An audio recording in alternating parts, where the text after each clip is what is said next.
Welcome to a second chance. My name is Jones. And my name is Tafaro Cook, two-time kidney transplant recipient and founder of Kidney Care Coaches, where we coach people with stage 3 to stage 5 kidney disease.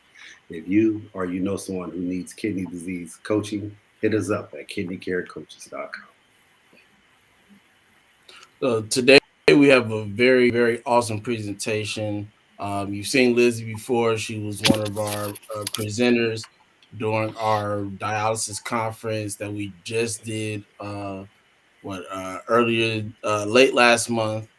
Did a great job. It was like, we got to bring her back to do another presentation. She did a great job. So we're gonna go ahead and just get straight into the presentation. Lindsay, the floor is yours. First off, before you get into your presentation, just tell a little bit about yourself, and then you can go ahead and get started. Sure. So my name is Lindsay Ducharme. I'm a registered dietitian, and for the past 8 years, I've worked with kidney patients. I work at a dialysis center, and this past year, I opened my own private practice focused on providing nutrition therapy to those with CKD not on dialysis, with the goal of helping them preserve their kidney function so they can hopefully avoid ending up on dialysis. So I love working with kidney patients and advocating for them to seek nutrition counseling. And I'm excited to be here. So thank you so much for inviting me. Thank you. We appreciate you joining us. So whenever you're ready, I'll bring it in when it's ready. All right. So let me just share my presentation. Well, hold on one second. I started from the beginning.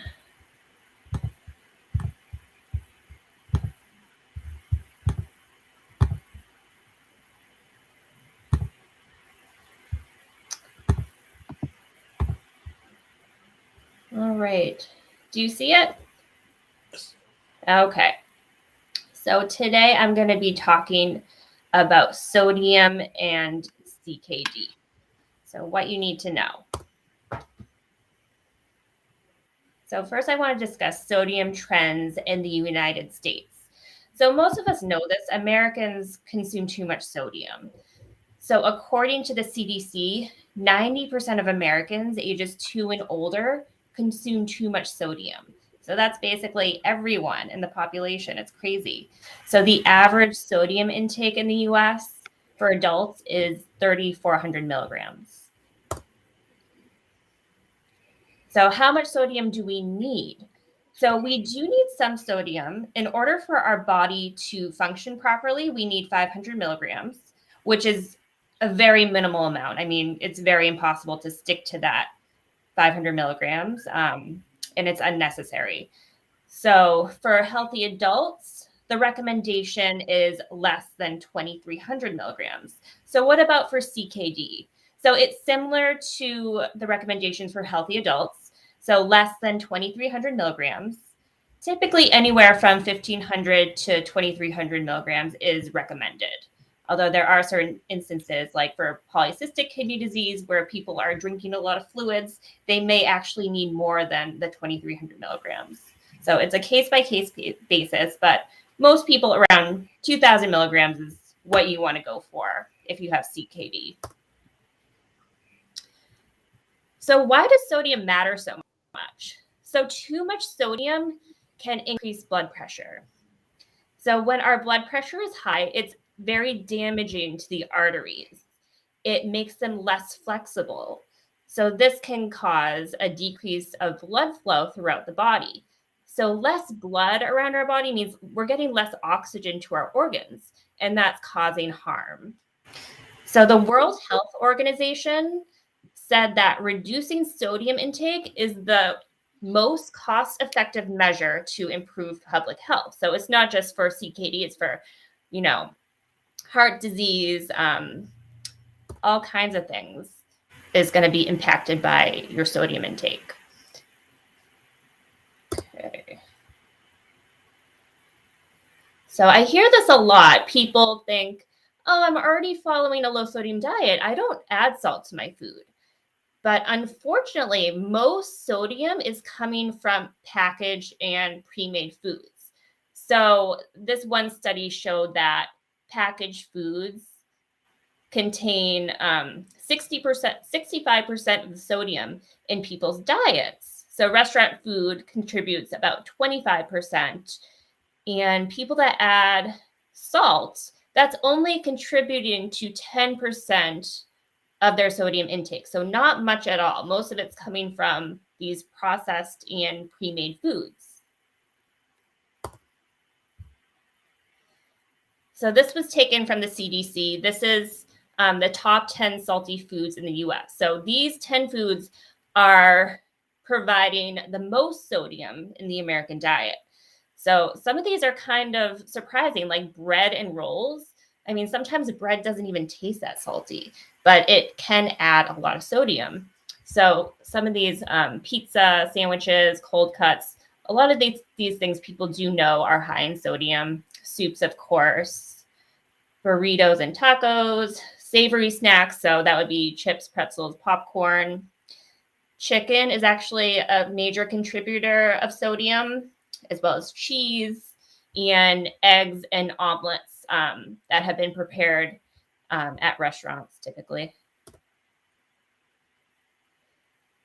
So I just want to touch upon the package claims. So this is what the FDA uses when they're putting a claim on a package. Like if it says salt or sodium free, that food has to contain less than 5 milligrams of sodium per serving. So very low sodium, you'll see 35 milligrams or less per serving. If it says low sodium, that means 140 milligrams of sodium or less. But there are two of these claims that are very misleading. So reduced sodium, that means at least 25%, that food is at least 25% less in sodium than the regular product. So you don't know if, you're thinking a food starts with like 500 milligrams, 25% less, it's still going to be pretty high. Same thing with light in sodium or lightly salted. I don't really see this claim very much, but it is a legit claim. And that means at least 50% less sodium than the regular product. And of course, you have your no added salt or unsalted, which is typically a safer choice, although not always.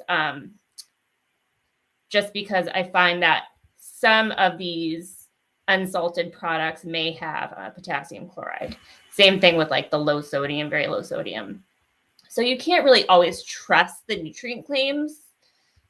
So we'll go over how you want to choose your low sodium foods in a minute. But I just found these foods were surprisingly salty. So I have chicken here because some chickens are treated with solutions to make them like more plump or juicy. So this can add a lot of sodium to the product. So a normal chicken breast, it naturally does have some sodium, but maybe like 70 milligrams per like chicken breast.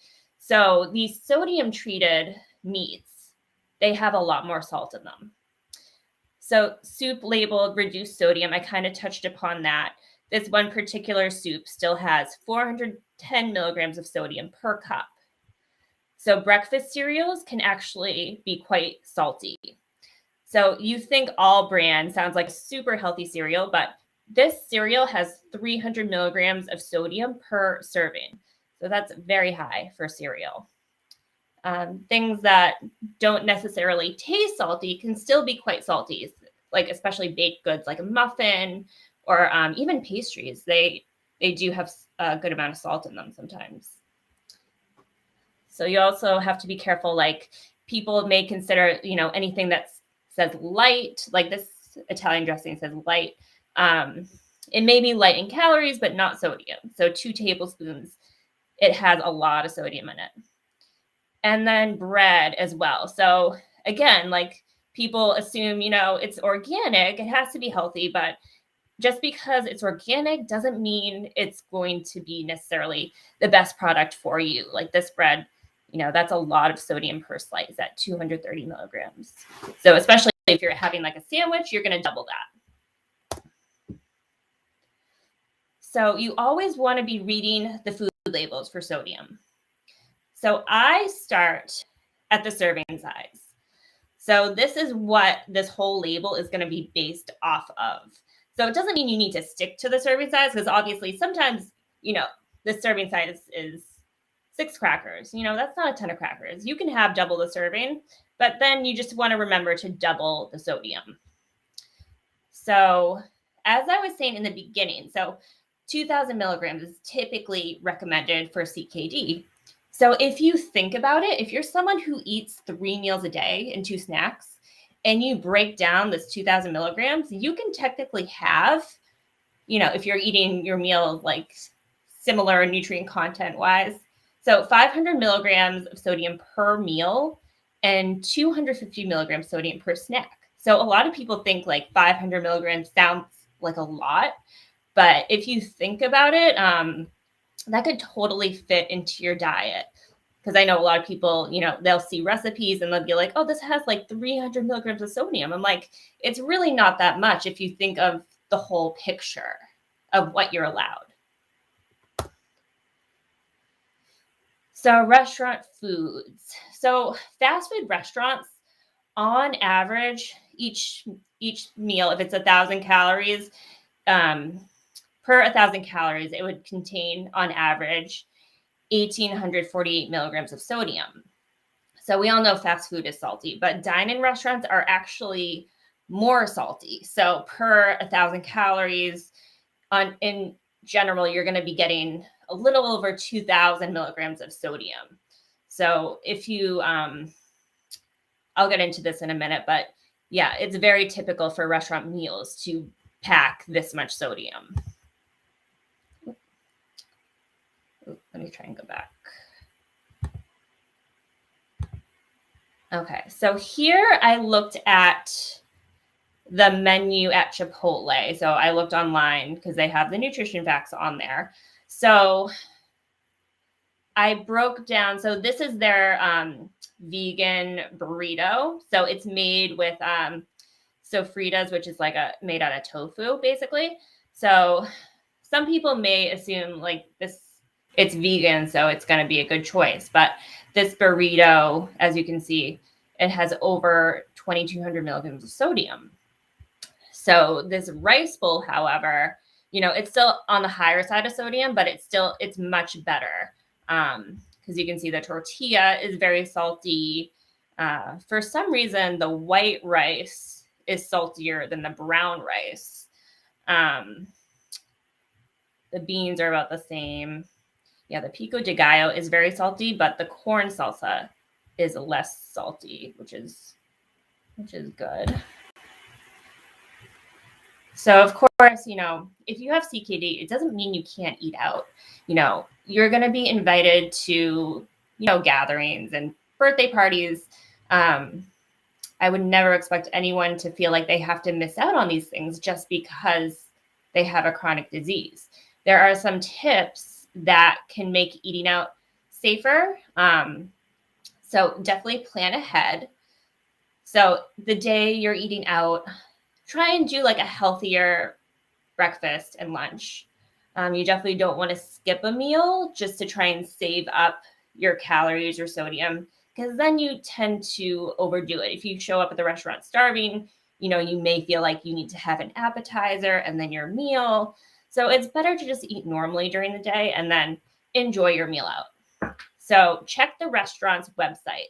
If it's a chain restaurant, they are going to have nutrition facts. More local restaurants, I don't believe they're required to, at least not in my state. But it's still worth a shot. I mean, even if you check out the menu ahead of time, it can still give you some ideas. You can plan ahead of what you think might be the healthier option. So I recommend choosing one safer item with your meal. So a lot of times if you get like a side salad or something with dressing on the side, or some sort of vegetable dish without sauce, just so you have something fresh to offset, your treat for the meal. So you can ask for no added salt.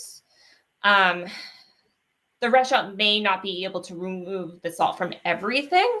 Like if there's like a sauce or if they, make things in a batch. But it's still a good idea because maybe they're adding, a lot of salt at the end for some flavor.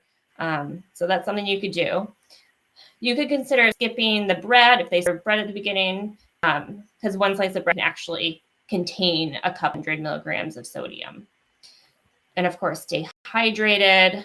I definitely recommend drinking water at a restaurant because that's just the most hydrating, rather than like a soda or something. And lastly, but most importantly, don't let one meal derail your diet. One meal is not going to ruin your kidney health. It's really, if you're eating out, all the time, yes, that may have an impact. But, if you're going out to eat like a couple times a month, don't let that feel like you've ruined your health in any way. So I just wanted to touch upon salt because I do get this question a lot, like what salt is safest? So as you can see, all salt is going to be high in sodium. So we have table salt, and this is per 1 teaspoon. So 1 teaspoon of table salt is basically exceeding your needs for the day. And sea salt and pink salt, they're still very, very high in sodium. So this pink salt that everyone, thinks is amazing, it's still meeting more than half your sodium needs for the day in 1 teaspoon. And the reason why these numbers are a little bit lower, the pink salt and the kosher salt, it's basically the size of the salt crystals. They're larger, and so they end up like taking more weight. Whereas the table salt, it's very, very tiny crystals. So you're going to fit more sodium on the spoon, pretty much. Okay, and salt substitutes. So salt substitutes, they are made from potassium chloride. So although they're going to have no sodium for the most part, they're going to be high in potassium. And the type of potassium that these salt substitutes are, they're very easily absorbed into the body. So it can be dangerous for someone with CKD. So I generally tell people to try and avoid them. But as you can see, a 1/4 teaspoon of this Morton salt substitute, it has 690 milligrams of potassium. So that's a lot. I added this on here, these salt-free seasoned breadcrumbs, because this is actually made with potassium chloride. So it has 270 milligrams of potassium, but no salt. So it's just something to be aware of. That's why I was saying you really can't always trust the nutrient claims. Like this says salt-free right on it. A lot of people may think, this is perfect, no salt in here. But especially if someone's on dialysis, this can be very dangerous. And same thing with the chicken noodle soup. They're using, there is sodium chloride in here as well as potassium chloride. So this is high in both sodium and potassium. Okay, let's see. So there actually is a time and a place for added salt. So if you're cooking with all fresh ingredients, so say you're making a pasta dish and, you're going to cook up some vegetables. You're not adding salt to the pepper and onion. You're making some broccoli with it. You're using olive oil. You're using a no added salt canned tomato. So there is, a little bit of natural salt in these foods, but I would say like all of these foods combined, maybe say they're giving you like 10 to 20 milligrams of sodium. That's like nothing. So you definitely can cook with a pinch of salt. I recommend using it at the end of the dish because that way you're going to taste it more. So this is a good tip for someone who is just used to cooking with salt. Just try and hold yourself back from adding it during the cooking and then add it at the end, and you could always use like a measuring spoon, like 1/8 of a teaspoon. That is a pinch for some people. Obviously everyone's pinch is going to be different, but you could always use a teaspoon just to make sure you're not overdoing it. Because even if you're adding 300 milligrams of sodium to this, it's still well within your budget for sodium for that meal. So yeah, your meals do not have to be completely void of sodium. There's some wiggle room there. So of course, it's a good idea to try and incorporate some dried herbs and spices into your meal, because, you know, we want to have our meals flavorful. And there's also benefits to adding herbs and spices like antioxidants that are great benefits for CKD. Cooking with lemon and lime adds really great flavor. Of course, like garlic, onion, ginger. I love using vinegar. Sesame oil adds a great flavoring, especially if you're cooking like something Asian. And just check the label, check out some lower sodium sauces. So there's a lot of different hot sauces. There's this brand CKD. It had 45 milligrams per 1 teaspoon. For some reason, it didn't let me put the picture of it there. But there is a sauce called coconut aminos. It's basically, I would use it as a substitute for soy sauce. So there is sodium in it, 90 milligrams per 1 teaspoon, but that is significantly less than even the low sodium soy sauce. And of course, there's tons of like barbecue sauces and other things on the market. You just have to compare the labels and try and find one, you know, that's going to be lower in sodium. Just see what's out there. There's so many different brands that are great. All right, so some last tips. So a good way to start to just see where you're at with your sodium is just tracking your intake for a day or two. So you can track it the old-fashioned way with like a food journal. So just write down, like you'd have to look at the labels and just write everything down. Or there's apps out there for food tracking. I like Chronometer. It's free. I have an app on my phone, and you can also just go to chronometer.com and just do it on your computer. But that's a really good app.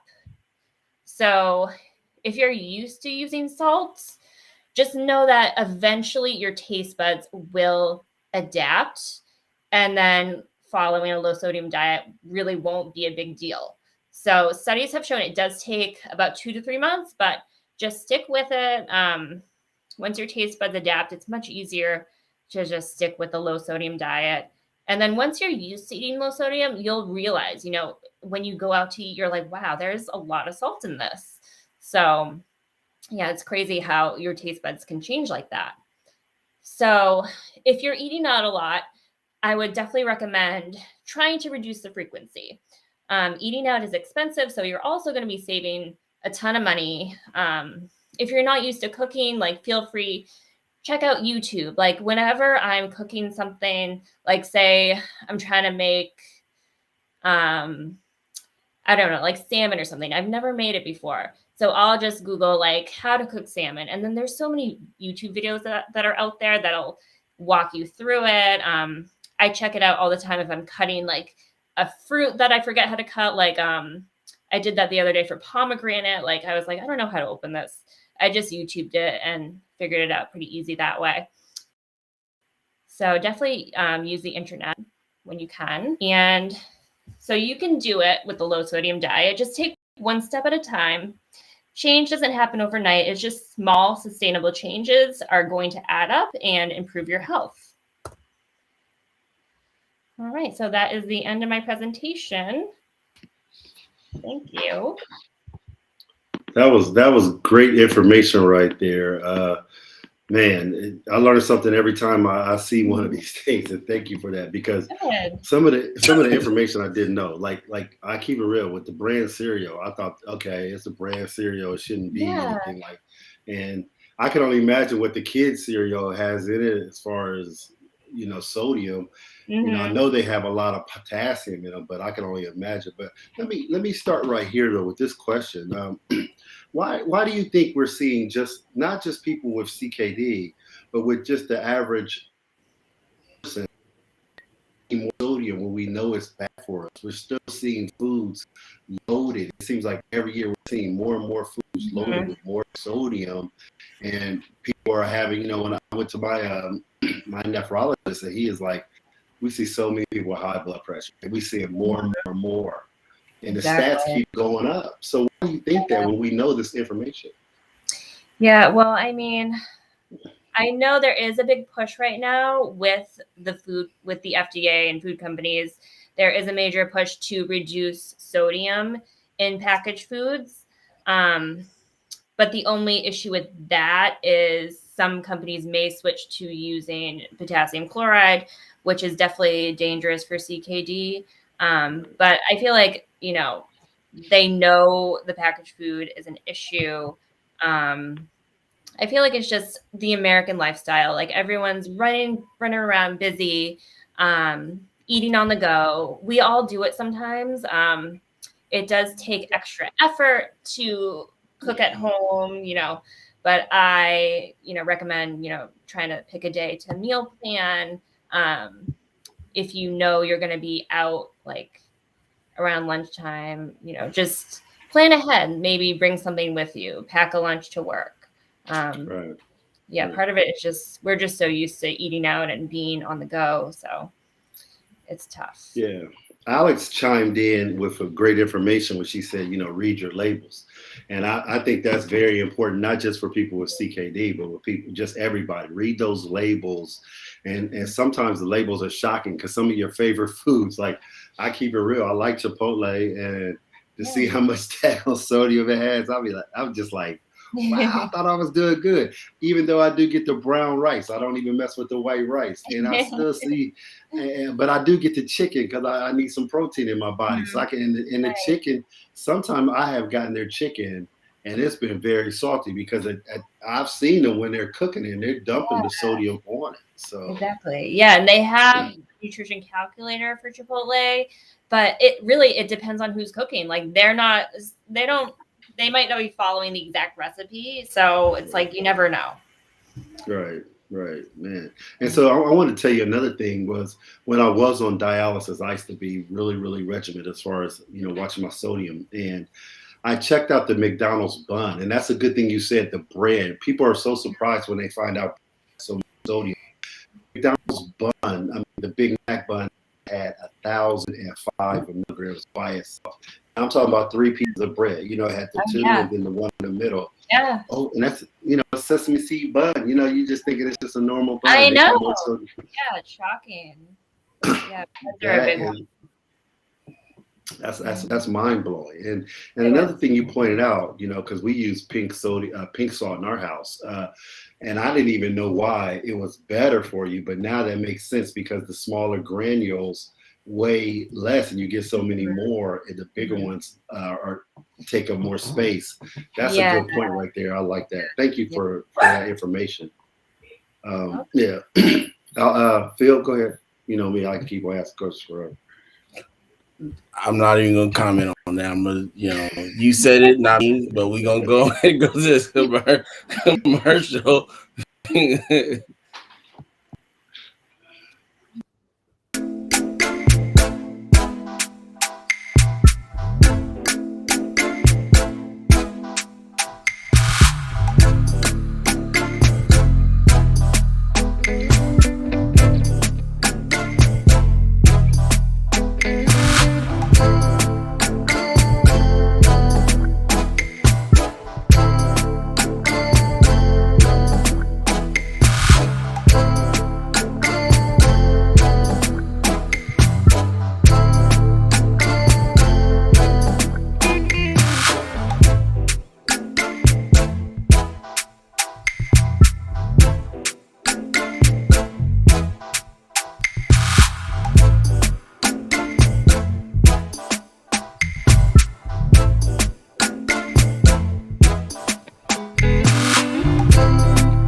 welcome back to a second chance. Mr. Cook, take it away, sir. And I know you over there anxious. You probably, I got all these questions. I got to get out.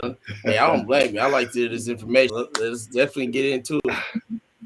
I just think the information is wonderful, man, and I think people need to heed to this. One thing I wanted to talk to you about was and Bella said it also. I like that you put in there the natural spices. I'm a big fan of Mrs. Dash. I still use that right now, and I think Mrs. Dash and using the natural herbs and spices, cooking with fresh bay leaves, onions, tomatoes, all those things cut up in, whether it's your spaghetti or whatever it be. Those things are flavorful. And I really, really believe in those things. What's your thoughts on that instead of eating the salt all the time? Yeah, I love using different herbs and spices. I mean, you just think of what type of cuisine you like. Like for Italian, the basil and the oregano. I love using smoked paprika. It kind of has like a barbecue flavor. It's really good on like vegetables, chicken. Yeah, and Mrs. Dash, they have so many different blends now. Like it's crazy. Like, Yes. So that's really convenient for people that aren't really familiar with using spices. They could pick up something like a Mrs. Dash blend, and it's a great way to add flavor. Definitely. Right. I think also you said something that was really, really profound, and I want everybody to understand this. We have to take control of what we put in our mouths. And that means, you might have to open up a cookbook. You might have to start doing something on your own and not relying on, I'm not going to get fast food or nothing like that, because every now and then I might grab some with the kids and stuff like that, but it's very rarely. But the point I'm making is, when you go to these fast food restaurants, you have a 16-year-old making your food, and you cannot subject yourself to a 16-year-old kid that just got out of high school playing on TikTok, and now he's gonna make your food for your dinner that night. You want to be a little bit more cautious than that, and pay attention and take control of what you put in your mouth. And that means, turn on them burners, open up a cookbook and start reading and start, following directions and making your own food. And you'll be surprised how much money you save. That's what you said. I love that, Lindsay. And you'll be surprised that you can have leftovers for the next day, and you don't have to cook. You can have 2 or 3 meals. You can intertwine them. Like I had this on Monday, I'll have it Wednesday, and then get out that rut. And another thing is this: you control how much sodium, how much phosphorus, and everything you put in those meals. You control it, and therefore, when you control it like that, the benefits are amazing. The benefits are you lose fat, your sodium intake is better, your phosphorus intake is better. All these other things are better, and it's less costly. I just think it's a win-win all year round. Let me add on to all my questions about more or less kind of fast food, because we all know that nobody's just going to make that straight change immediately. It's going to take some time, right? So you got to take baby steps to get where you're trying to go.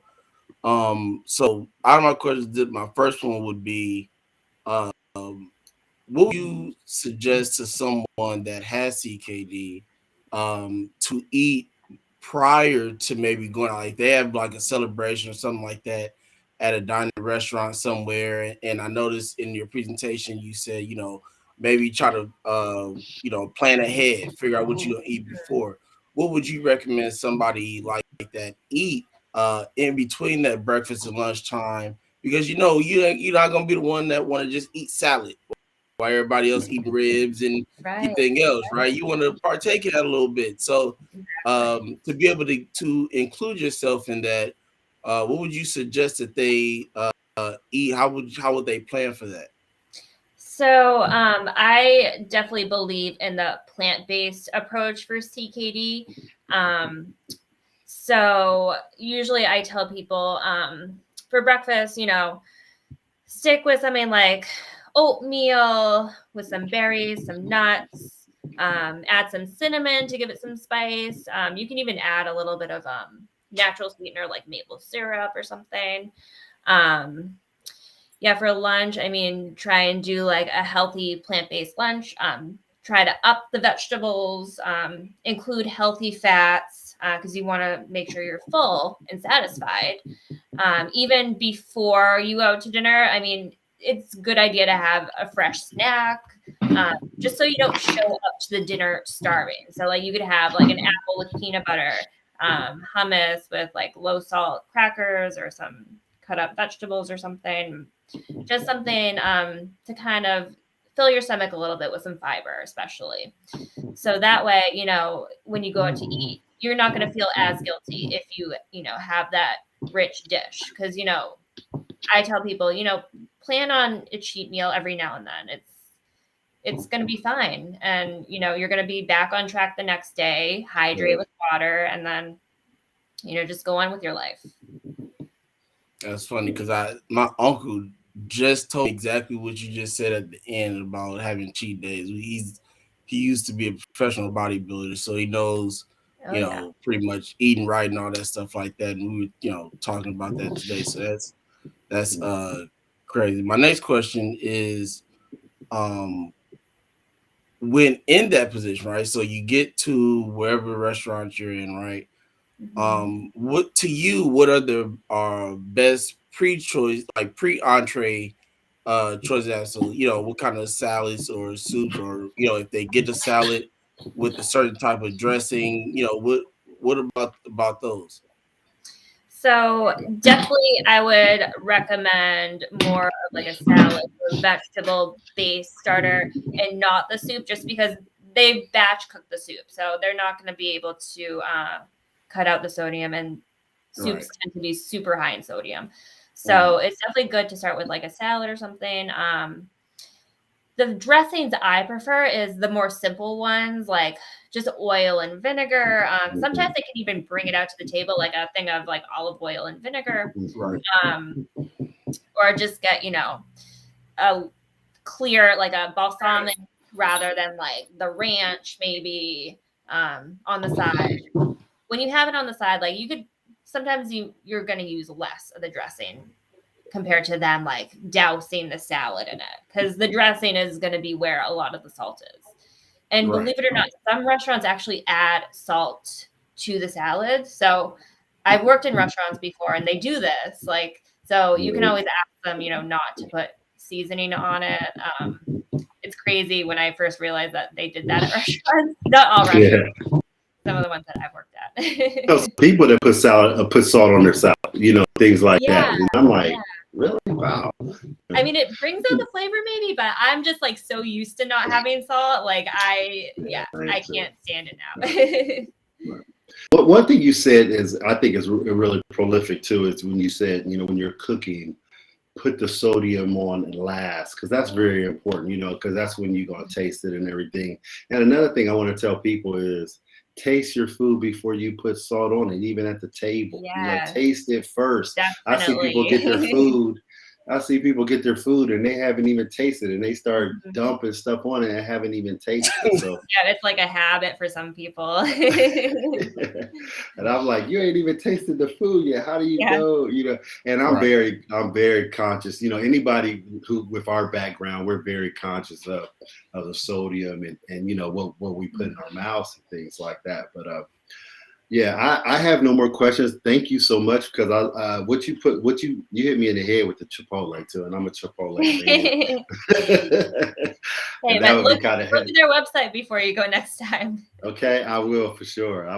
But I'm thinking I'm doing okay, because I just get the guacamole, the protein, and the brown rice, and you said the pico has a lot of sodium, and I love pico. My wife makes some of the greatest pico, man. I smash it. I put it on everything. I love it so much. She makes a wonderful batch of pico, but and she watches the sodium. Like I said, but when you get it from somewhere else, people tend to put a lot of sodium in their foods. Exactly. Yeah. But thank you so much. I appreciate it, Phil. I don't have any more questions. I will read the labels now. Thank you. So my last question, and then we can wrap it up, really is probably something that if anybody that's been watching from the beginning was probably kind of lost on. But why is there a difference in, well, not why is it different, but why is the difference the way it is in sodium of dine in and takeout, being a dine in is a higher number Mm-hmm. than takeout. I would have thought it was the other way around. I know a lot of people Mm-hmm. probably do too. That's probably why most of them say I'd rather go to dine in and take out any Yeah. day. You Yeah, know because this. people tell me, a lot of my dialysis patients will be like, "Oh, I never eat fast food," but they say, "Oh, I just go to a sit down restaurant." But I think it's just because you're typically getting a bigger meal if you're going to like a restaurant, like because if you're just getting, a cheeseburger and fries, that's not a ton. It's a good size meal, but compared to the serving sizes at restaurants, their serving sizes are going to be larger. Um, so I think that's the main reason why it's higher overall. Okay, that makes sense. I didn't think of it that way. So, but yeah, Ms. Cook said he ain't got no, doesn't have any more questions, and I do want to I don't. say That was my I do last want to say one. what Bella said. All of us, and in this in this lane, be careful of the processed foods that we eat. The TV dinner type foods, the foods Mm-hmm. that you can just throw in a microwave and they come out, and they're ready to go. The processed foods are the ones, just like she said. We all have to remember 10% is the sodium you put on your food. So that's not that much. We're talking about the food that's already packaged into the food. And just like Lindsay said, I believe it's our maybe our FDA or whatever is coming up with regimens to slow down the sodium because of the crisis we're seeing in our country with the sodium. It's crazy. So I just wanted to say that. Definitely. Awesome, awesome. Well, another great presentation again, Lizzie. Thank you very much Thank for coming you. on Yeah. with us tonight. We appreciate it so much. Do you have any last words before we go? No, I'm just excited to present, especially, it's National Kidney Month. So I love talking about nutrition, obviously. So yeah, I loved being able to present. Thank you. Oh, thank you. And next Thank month you. is Donate Life Month, so don't be surprised if you see another message because we probably come up with a bunch of stuff too. We just work like that for some reason. So, but again, thank you very much. Appreciate you. Have a great night. Everybody else also who's watching now, watching in the future, we appreciate your love and your support. Have a great night and have a great rest of the week. We'll see you. Hope tomorrow morning, Mr. Cook. Yes, sir. Yes, sir. All right, tomorrow morning. Have a great night. All right. Peace.